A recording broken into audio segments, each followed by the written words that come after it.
Hello and welcome, dear learners, on this beautiful series of question solving on the topic arc welding.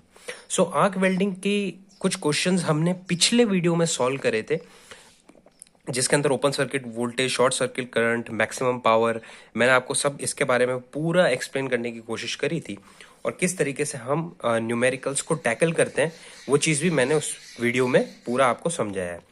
तो questions काफ़ी ज़्यादा important है वो video, अगर आप कोई भी कॉम्पिटिटिव एग्जाम्स देते हो, and it is specifically I am talking about GATE and ESC, क्योंकि उसमें वो क्वेश्चंस काफ़ी आते हैं। तो अगर आपने वीडियो नहीं देखी तो जाके देख सकते हैं। और उसके बाद जो हमारी नेक्स्ट वीडियो है, जो इस वीडियो में हम बात करने वाले हैं क्वेश्चंस की, लेकिन ये क्वेश्चंस होंगे मेल्टिंग एफिशिएंसी के बारे में। ओके, सो मेल्टिंग एफिशिएंसी के क्वेश्चंस भी आपको काफ़ी देखने को मिलते हैं, गेट में भी काफ़ी ज़्यादा ये पूछे जाते हैं और ज़्यादातर ये 2 नंबर में ही पूछे जाते हैं और ये एनईटी टाइप क्वेश्चंस ज़्यादा आते हैं। मैंने जितने मतलब क्वेश्चंस देखे हैं गेट एग्जाम में, तो इस वीडियो में हम 2 क्वेश्चन भी सॉल्व करेंगे। उससे पहले मैं हल्का सा आपको, इसमें कोई कंसेप्ट नहीं है एक्चुअली, इसमें आप ना अगर यूनिट से खेलना जानते हो, ठीक है ना, तो यूनिट से खेलना जानते हो और इजी, आपका एप्टीट्यूड थोड़ा सा ठीक ठाक है। I am not saying that बहुत अच्छा है, लेकिन अगर थोड़ा सा ठीक ठाक भी है ना तो आप क्वेश्चन इजीली निकाल लो, ठीक है ना। बस थोड़ा सा प्रैक्टिस की जरूरत होती है, प्रैक्टिस थोड़ा सा आपका आ जाता है ना, तो उससे क्या होता है ना, आपको एक क्वेश्चन पढ़ने की एक एबिलिटी आ जाती है। तो जितना ज़्यादा प्रैक्टिस करोगे तो उतना अच्छा आपके लिए रहेगा। उसके लिए सबसे पहले आपको है ना 100 ms का आपके साथ एक कैलकुलेटर होना चाहिए। अगर आप स्पेसिफिकली गेट की तैयारी कर रहे हैं तो आप फोन में भी, आपके पास ये फोन होगा, उस फोन में भी आप एक गेट कैलकुलेटर होता है, उसको आप डाउनलोड कर सकते हैं, फिर उससे सॉल्व कर सकते हैं। अभी फिलहाल के लिए मैं 100 ms का कैलकुलेटर लेके बैठा हूँ, इसके अंदर जो भी कैलकुलेशंस होगी वो इसमें करेंगे, ठीक है। उससे पहले हम थोड़ा सा बेसिक देख लेते हैं। देखिए, मेल्टिंग एफिशिएंसी के क्वेश्चंस किस तरीके से आते हैं। सबसे पहले आपको थोड़े से फॉर्मूलेज बता देता हूँ। ये हल्के फॉर्मूले हैं, आपने इवन 12th क्लास में भी आपने पढ़े होंगे। So power will be equal to V into I. V is the voltage and I is the current. So power हमारा क्या होता है, वोल्टेज इंटू करंट होता है। P is equal to V I होता है, हम काफी टाइम से पढ़ते हुए आ रहे हैं।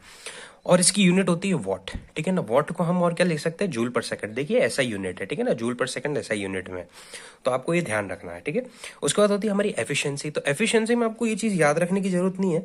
एफिशिएंसी में आपको एक बेसिक चीज ध्यान रखनी है कि efficiency is always output over input, ठीक है ना। आउटपुट और इनपुट मतलब किसी भी चीज में हम कितना इनपुट दे रहे हैं और आउटपुट कितना आ रहा है, ठीक है ना। हम कितना इनपुट दे रहे हैं और उसका आउटपुट कितना आ रहा है। तो हमेशा ध्यान रखना कि दुनिया में कुछ ना कुछ लॉसेस होते हैं, तो हम जितना इनपुट देंगे उससे ज्यादा आउटपुट तो आ नहीं सकता, और उसके बराबर आउटपुट आना भी बहुत मुश्किल होता है। तो आउटपुट हमेशा थोड़ा कम ही आता है। तो इसलिए आप देखेंगे कि एफिशिएंसी हमेशा लाइक 0.7, 0.8, 0.3, 0.4 इस तरीके से आएगी। तो इसका मतलब क्या, आउटपुट हमारा कम है। तो ये बेसिक सी एप्टीट्यूड वाली बात है, कोई ज़्यादा बहुत कॉम्प्लिकेटेड नहीं है। तो ये सिंपल सी चीज़ है कि आउटपुट हमेशा कम होगा, तो इसकी वैल्यू हमेशा 0.3 में, और फिर उसको परसेंटेज में कन्वर्ट करेंगे इंटू 100, तो 30%, 40%, 50% और 100%। वेरी रेयर चांसेस 100% जब आउटपुट इनपुट के बराबर हो जाए, उससे ज़्यादा नहीं हो सकता, बस ये है, ठीक है। उसके बाद होता है एक मेटल मेल्टिंग रेट। इससे पिछले वाली वीडियो में मैंने आपको बताया था एक मेटल डिपोजिशन रेट करके भी एक चीज होती है। तो वो क्या होता है, वो भी एरिया इंटू वेलोसिटी होता है, और मेटल मेल्टिंग रेट वो भी एरिया इंटू वेलोसिटी होता है, ठीक है। तो ये है हमारा क्रॉस सेक्शनल एरिया और ये है हमारी velocity. So cross sectional area का क्या यूनिट होगा, देखिए यूनिट इसमें थोड़ा सा इंपॉर्टेंट, तो यूनिट पे मैं थोड़ा सा फोकस करूंगा और आपको भी करना चाहिए। तो यूनिट में हमारा एरिया का यूनिट होगा एम स्क्वायर, एंड वेलोसिटी का यूनिट होगा पर सेकंड। सो स्क्वायर इंटू पर सेकंड क्या हो जाएगा, क्यूब पर सेकंड। तो इस तरीके से हम मेटल मेल्टिंग रेट को डिफाइन करेंगे। उसके बाद होता है हमारा heat required for melting. So heat required for melting कैसे कैलकुलेट करेंगे। देखिए, हीट रिक्वायर्ड फॉर मेल्टिंग अगर आप कैलकुलेट करना है तो आपको ये जो एक्स वैल्यू है ना, जो कि जूल पर क्यूब, मतलब पर क्यूब के लिए कितनी हीट रिक्वायर्ड है, वो आपको दे रखा होगा क्वेश्चन में। एक्स की वैल्यू आपको गिवन होगी जनरली, और ये चेंज भी हो सकता है। I am not talking about any standard वे, क्योंकि गेट में क्वेश्चन कभी स्टैंडर्ड वे में नहीं चलता। वहां पे आपको they will like change, okay, change the format, totally format वो चेंज कर सकते हैं। इट्स इन देयर हैंड, ठीक है ना। वो आईआईटी के प्रोफेसर होते हैं, तो मैं कोई ऐसा स्टैंडर्ड नहीं बता रहा हूँ, मैं आपको एक जनरल बता रहा हूँ कि ये चीजें तो आपको पता होनी चाहिए, उस हिसाब से करना होगा। वैसे तो जनरली ये नोन ही होती है। तो एक्स की वैल्यू क्या होती है, अननोन होगी, वो एक्स की वैल्यू आपको गिवन होगी, सॉरी, एक्स की वैल्यू आपको क्वेश्चन में गिवन होगी जूल पर एमएम क्यूब, मतलब एक जूल को मेल्ट करने के लिए कितने, एक एमएम क्यूब में मतलब एक वॉल्यूम को मेल्ट करने के लिए कितना जूल का पावर लगेगा। तो अगर आप उसको मल्टीप्लाई करते हो किससे, मेटल मेल्टिंग रेट से, जिसकी यूनिट क्या है एमएम क्यूब पर सेकंड, तो जब इसको मल्टीप्लाई करोगे तो इसका फाइनल आंसर आएगा जूल पर सेकंड में, और जूल पर सेकंड क्या होता है हमारा वॉट। ठीक है ना। तो बेसिकली मैंने आपको बताने की यहाँ क्या कोशिश करी है, मैंने ये बताने की कोशिश करी है कि जो हमारे पास स्टैंडर्ड हम इनपुट दे रहे हैं, इनपुट देते हैं हम initially direct power is equals to V, मतलब इतना पावर हम दे रहे हैं, ठीक है।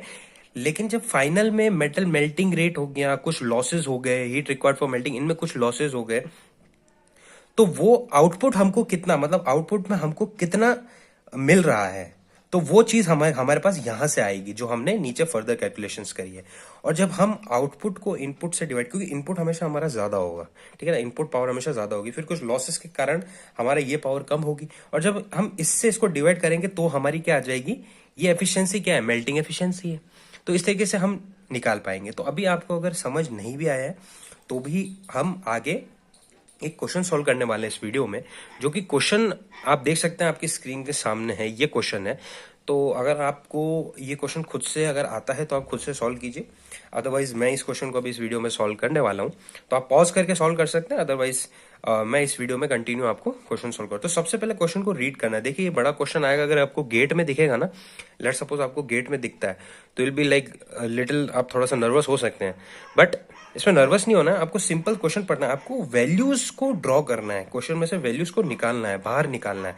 तो कैसे निकालेंगे, क्वेश्चन पढ़िए। During a study gas metal arc welding with direct current electrode positive polarity, ठीक है, the welding current, voltage and weld speed are. तो ये सारी क्या वैल्यूज है हमारी, सबसे पहले क्या वैल्यू है, वेल्डिंग करंट, फिर है वोल्टेज, फिर है हमारी वेल्ड स्पीड, वो क्या दे रखी है 150 ampere, 30 volt, 6 metre per minute. तो ये जो भी वैल्यूज आपके सामने आई है, इन वैल्यूज को सबसे पहले आप नोट डाउन कीजिए। तो मैं वैल्यूज को नोट डाउन करता हूं। सबसे पहले हमारे पास आई दे रखा है, आई कितना दे रखा है 150 एम्पियर। फिर उसके बाद हमारा वोल्टेज दे रखा है, वी कितना दे रखा है 30 वोल्ट। उसके बाद हमारा क्या दे रखा है वेल्डिंग स्पीड, तो आप वेल्डिंग स्पीड को वी एस लिख दे, क्योंकि वी वोल्टेज से लिख दिया, तो वेल्डिंग स्पीड हम लिख देंगे 6 मीटर पर मिनट। तो ये हमारी वेल्डिंग स्पीड हो गई, वोल्टेज हो गया, करंट हो गया। अब आगे पढ़ते हैं। Metallic wire electrode of diameter 1.2। So electrode का डायमीटर क्या है, इलेक्ट्रोड डाया कितना है हमारे पास 1.2 mm, ये हमारे पास है इलेक्ट्रोड का डायमीटर, ठीक है। Is being fed at a constant rate of 12 metre per minute. तो फीड क्या है हमारे पास, अगर आपको ये चीजें नहीं पता ना कि फीड क्या होता है और ये वेलोसिटी क्या होती है, वेल्डिंग स्पीड, तो ये मैंने फर्स्ट वीडियो जो थी ना वेल्डिंग की इसमें बनाई थी सीरीज में, उसमें देख लेना, उसमें मैंने ये समझा रखा है कि फीड हम किस तरीके से देते हैं और welding speed along the weld होता है, ठीक है। तो वो उसमें समझा रखा है, इस वीडियो में बात नहीं करूंगा। फिर दे रखा है हमको density, specific heat, melting temperature और वायर इलेक्ट्रोड आर। तो सबसे पहले हमको क्या दे रखा है डेंसिटी, ठीक है, किसका दे रखा है, ये सब वायर इलेक्ट्रोड का है। So density of electrode is equals to 7000 kg per metre cube,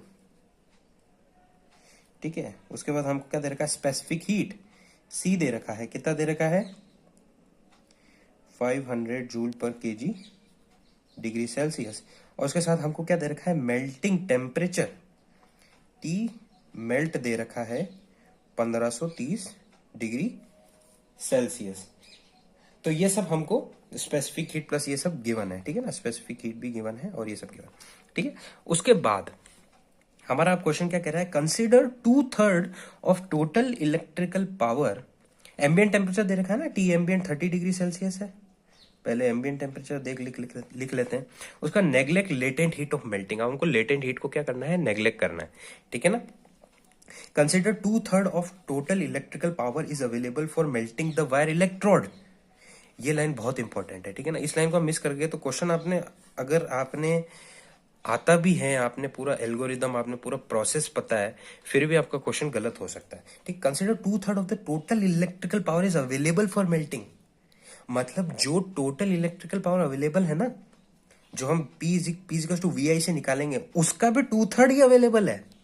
मतलब इनिशियली में ये इतना अवेलेबल है, ये चीज ध्यान रखनी कि इनिशियल में इतना अवेलेबल है। तो अब हम क्या करते हैं, हमारे पास सारी वैल्यूज गिवन है, अब हम इस क्वेश्चन को सॉल्व करते हैं, ठीक है ना। तो सबसे पहले मैंने क्या बताया था, पावर। पावर एक चीज होती है, पावर आपने कैलकुलेट करनी है, ठीक है ना।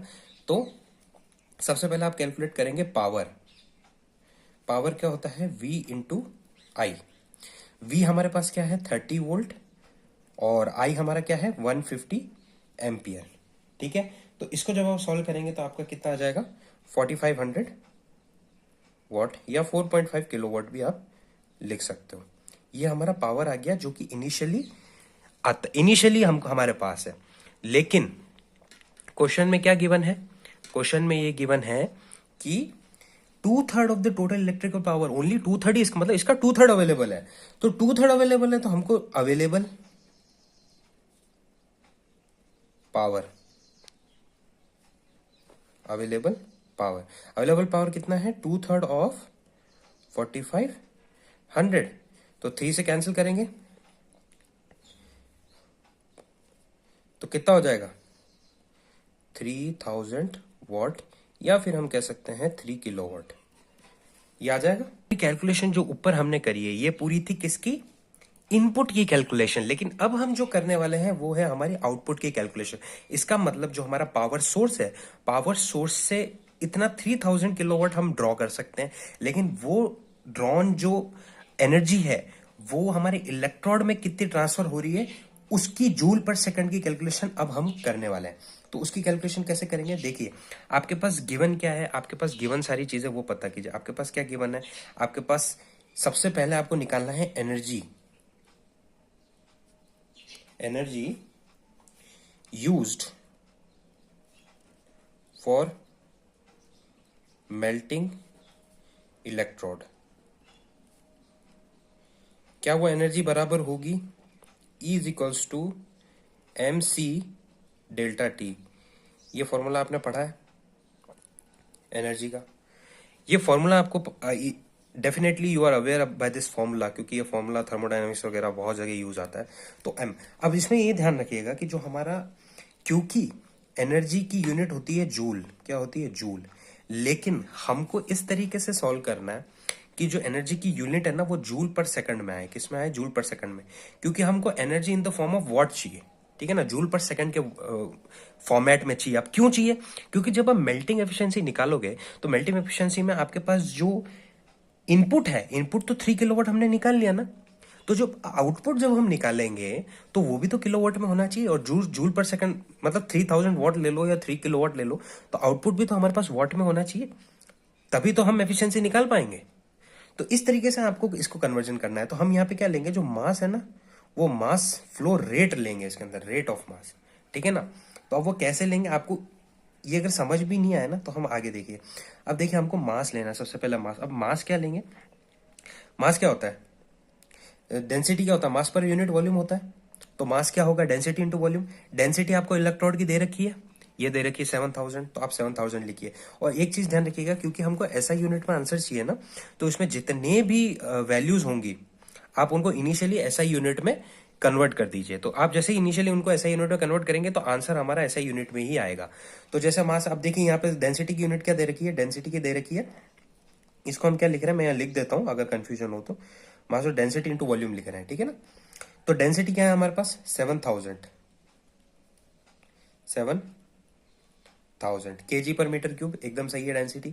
उसके बाद सो वॉल्यूम इस तरीके से कैलकुलेट करना है कि वो रेट फॉर्म में आ जाए। वो रेट फॉर्म में कैसे आएगा, उसके लिए आप देखिए, उसके लिए हमारे पास क्या है, हमको सबसे पहले एरिया, एरिया वॉल्यूम क्या होता है, एरिया इंटू लेंथ, ठीक है।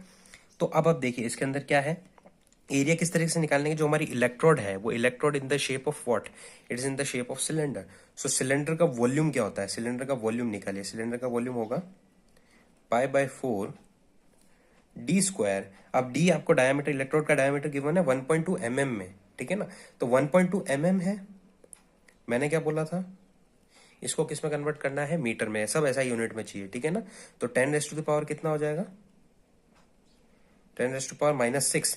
6 क्यों होगा, क्योंकि यहाँ स्क्वायर आएगा, यहाँ स्क्वायर, और यहाँ 6 क्यों होगा, क्योंकि हमने पहले मीटर में किया, फिर उसका स्क्वायर है, π/4d² होता है ना, तो अगेन मीटर में दो बार करेंगे तो 10⁻³ इंटू 10⁻³ तो -6 हो जाएगा।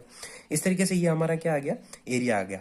अब हम यहाँ पे एक चीज इंपॉर्टेंट है, अब यहाँ पे हमारे पास दो चीजें, एक तो है फीड, ठीक है ना, और एक चीज हमारे पास क्या है, वेलोसिटी अलोंग द वेल्ड। तो इसके अंदर हम कौन सी लें, अब यहाँ पे कंफ्यूजन हो सकता है, क्योंकि जब हम इसको रेट फॉर्म में करना चाह रहे हैं तो रेट फॉर्म में 12 मीटर पर मिनट भी दे रखा है और 6 मीटर पर मिनट दे रखा है।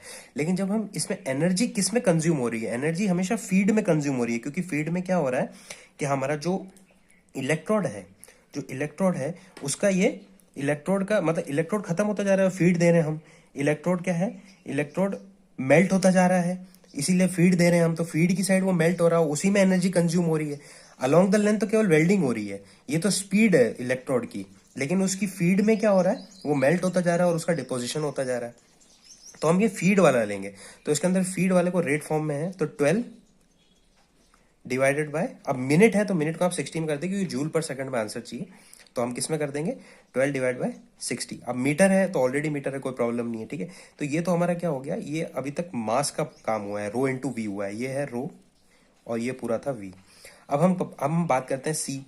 तो सी देखिए आप किसमें दे रखा है, 500 जूल पर केजी, 500 जूल पर केजी डिग्री सेल्सियस, ठीक है ना, ये पूरा ऐसा यूनिट में है सारे, कोई प्रॉब्लम नहीं है। उसका डेल्टा टी हमारा क्या हो जाएगा, 1530 जो मेल्टिंग है माइनस 30 जो एम्बियंट है, ठीक है। अब इस पूरे को आप सॉल्व करिए, इस पूरे को आप कैलसी से सॉल्व करके देखिए कि इसका आंसर क्या आता है, ठीक है ना। आपके पास कैलकुलेटर होना चाहिए, कैलकुलेटर में आप इसको सॉल्व करिए। सो इसे सॉल्व करेंगे, सो वैल्यू पुट करनी है, कुछ नहीं करना है, 7000 इंटू शिफ्ट पाई इंटू 1.2 का square into 12 into 500 multiply by 1500, ये 1530 माइनस 30 1500 डायरेक्ट ले लिया, डिवाइड बाय क्या करना है 4 डिवाइड बाय व्हाट 60, ये आया, ये वैल्यू आई। अब इसमें कितना है, 10⁻⁻6 है, तो 6 डिजिट हम आगे ले लेंगे, तो 6 डिजिट कितना हो जाएगा, 1187.522, कितना आ जाएगा 1187.522, ये आ जाएगा वॉट में, ठीक है ना। सारा मैंने क्या बोला था, ऐसा यूनिट में सब कुछ लिया है ना, तो यहाँ पे ऐसा यूनिट में आपका आंसर आ जाएगा, ठीक है ना। आप कैलसी को हम रख देते हैं साइड में, और अब सॉल्व करते हैं जो फाइनल जो एफिशिएंसी है, ठीक है ना। ये हमारी क्या आ गई, एनर्जी यूज फॉर मेल्टिंग, मतलब ये हमारा एक तरह से क्या आ गया है, ये हमारा एक तरह से क्या आ गया, ये हमारा आ गया है आउटपुट आ चुका है। तो हमारे पास आउटपुट आ गया है, इनपुट पावर हमने यहां से निकाल ली थी, तो अब सिंपली हम मेल्टिंग एफिशिएंसी निकाल पाएंगे। ऑफ कोर्स मेल्टिंग एफिशिएंसी कितना हो जाएगा, आउटपुट ओवर इनपुट। आउटपुट हमारा कितना है, कैलसी में सॉल्व करिएगा इसको, 1187.522 डिवाइडेड बाय 3000, ये आएगा 39.58, ठीक है ना, 0.3958 आएगा, इंटू 100 कर देंगे तो परसेंटेज में आ जाएगा, तो ये हो जाएगा 39.58%, ये आपकी आ जाएगी मेल्टिंग एफिशिएंसी, ठीक है ना। तो ये क्वेश्चन बहुत सिंपल है ना, ऐसा कोई बहुत ज्यादा ये कोई टफ नहीं है। तो इजीली ये क्वेश्चन आया था, गेट में पूछा गया था, प्रोडक्शन ब्रांच में पूछा गया था। So it is, I think it is a simple question. आपको बस एक हल्का सा फॉर्मेट अगर समझ आ जाए तो you can easily solve it, okay, क्योंकि मैथमेटिक्स है, उसके बाद ऐसा कुछ ज्यादा है नहीं। तो ये क्वेश्चन था, अब है ना ऐसे ही ये क्वेश्चन आते हैं, उसके बाद हम एक क्वेश्चन और सॉल्व कर लेते हैं ताकि थोड़ा सा और कंसेप्ट अच्छा हो जाए आपका, ठीक है ना। क्वेश्चन है ये, ठीक है ना, ये उससे भी सिंपल क्वेश्चन है, जो हम पहले सॉल्व कर लिया है उससे सिंपल है। आप चाहते हैं तो वीडियो पॉज करके ट्राई कर सकते हैं, ठीक है ना, वरना मैं तो करूंगा ही, ठीक है। तो क्वेश्चन दे रखा है heat transfer efficiency in arc welding of plate, heat transfer efficiency in arc welding of plate using a current of 250 ampere at 20 volt is. अब तो हमको सबसे पहले क्या लिखना है, पावर निकालनी होती है ना, तो वोल्टेज लिखो सबसे पहले 20 वोल्ट, ठीक है, करंट लिखो 250 एम्पियर, ठीक है। और अब यह दे रखी है कि हीट ट्रांसफर एफिशिएंसी, मतलब इतनी हीट ट्रांसफर होती है, तो हीट ट्रांसफर एफिशिएंसी आपको दे रखी है, कितनी होती है 90%। That will be equal to 0.90, ठीक है ना, वो ले सकते हो आप, 0.90 के बराबर हीट ट्रांसफर होती है, ठीक है ना। उसके बाद हम बात करेंगे the heat required to melt the material. अब यहाँ पे क्या दे रखा है, heat required to melt the material, heat required to melt the material कितना है, 10 जूल पर mm³, ठीक है ना। ये heat required to melt the material दे रखा है। उसके बाद the cross sectional area of the weld joint, cross sectional area दे रखा है 30 mm² और ट्रेवल स्पीड दे रखी है 5 mm/s, ठीक है, ट्रेवल स्पीड दे रखी है। मेल्टिंग एफिशिएंसी पूछ रहा है अगेन, और मेल्टिंग एफिशिएंसी मैंने आपको क्या बताया था, आउटपुट ओवर इनपुट, ये निकालना है, ठीक है ना। तो आप धीरे धीरे करके, सबसे पहले मेरा ये मानना है कि पावर निकाल लीजिए, जो कि होती है क्या है, इनपुट वाली, ठीक है ना। पावर वाला सेक्शन क्या होता है जो हम पहले सॉल्व करते हैं, वो होता है इनपुट वाला सेक्शन, तो आप वो सॉल्व कर लीजिए पहले। तो पावर किस तरीके से निकालेंगे, V इंटू आई, ठीक है ना, V इंटू आई कर लीजिए, 250 इंटू 20, 250 इंटू 20 करेंगे कितना आ जाएगा, 5000 वाट, 5000 वाट आपका आ गया पावर। अब ये क्या बोल रहा है कि हमारा जो heat transfer efficiency arc welding by using a current, तो इसकी एफिशिएंसी कितनी है कि कितना ट्रांसफर कर पाता है, 0.90, मतलब 0.90 पार्ट ही इसका ट्रांसफर हो पाता है। तो अवेलेबल पावर कितना हो जाएगा, 5000 इंटू 0.90, कितना आ जाएगा, इंटू 0.90 कर लीजिए कैलसी में, 4500, ठीक है, 4500 वाट। ये आपके आगे अवेलेबल पावर जो रियल में ट्रांसफर हो पाती है इनपुट से। अब हम बात करते हैं आउटपुट की। तो आउटपुट में मैंने आपको हम पहले भी बताया था कि जब हम पीछे देख रहे थे, ये क्वेश्चन जो मैंने स्टार्टिंग में कंसेप्ट बताया था उससे रिलेटेड है। तो आपको सबसे पहले क्या निकालना होता है, मटेरियल मेल्टिंग रेट। तो मटेरियल मेल्टिंग रेट क्या है, कैसे निकालेंगे, एरिया इंटू वेलोसिटी। आपको एरिया गिवन है, हमने देखिए यहाँ पे क्वेश्चन में मैंने आपको कंसेप्ट बताया था, उसमें हमने देखा था मटेरियल मेल्टिंग रेट क्या होता है, metal melting rate, area into velocity जो आता है mm³/सेकंड में। तो हम यहाँ पे भी निकालेंगे मेटल मेल्टिंग रेट, कितना मेटल हमारा मेल्ट हो रहा है, metal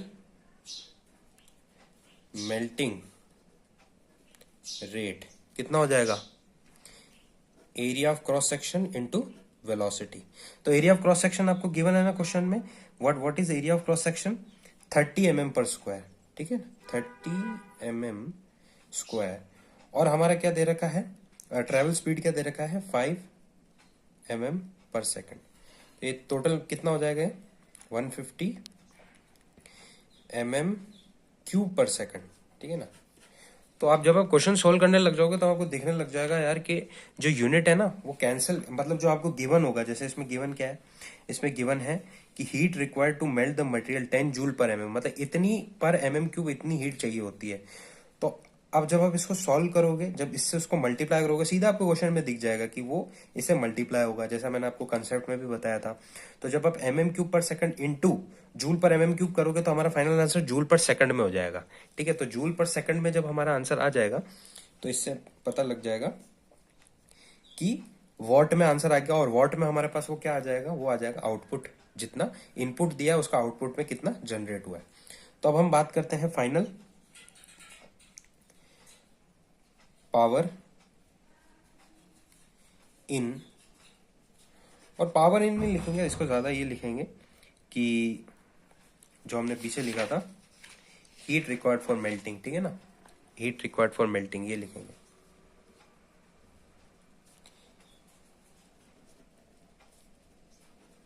heat required for melting कितना हो जाएगा, ये है हमारे पास 150 mm³/सेकंड, ये मेटल मेल्टिंग रेट है, और इनटू हमको गिवन क्या है, पर mm³ में गिवन है, इंटू 10 जूल पर mm³। mm³ से mm³ कैंसिल हो जाएगा और ये आ जाएगा हमारे पास 1500 जूल पर सेकंड, जिसको हम ये भी लिख सकते हैं 1500 वॉट, जो क्या है मेरे पास फाइनल क्या है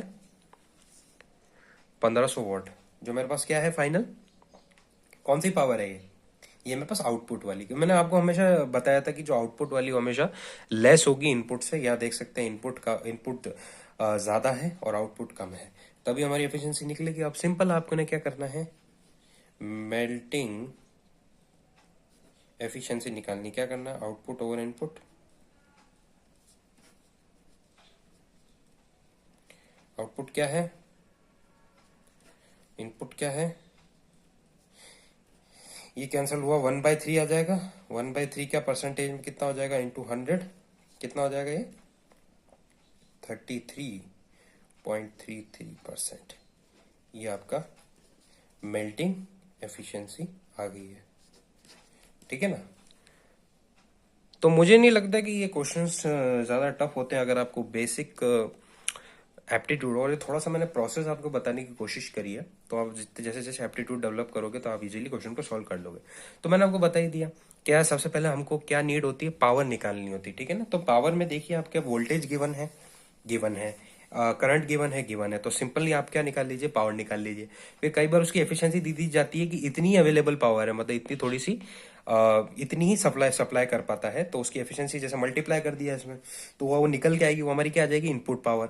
उसके बाद हमको निकालना है अगर आपके पास कई बार ये गिवन नहीं होता है, जैसे पिछले वाले क्वेश्चन में अलग तरीके से हमने सॉल्व किया था। पिछले वाले क्वेश्चन में किस तरीके से सॉल्व किया था, एनर्जी से, कि वो एनर्जी को हमने रेट फॉर्म में लिया था। तो आपको हमेशा ये ध्यान रखना है कि जब आप इनपुट निकाल लोगे तो आउटपुट में आपको इस तरीके से एडजस्ट करना है यूनिट्स को इस तरीके से एडजस्ट करना है कि फाइनल जो हमारा जूल पर सेकंड में एडजस्ट हो जाए, ठीक है ना।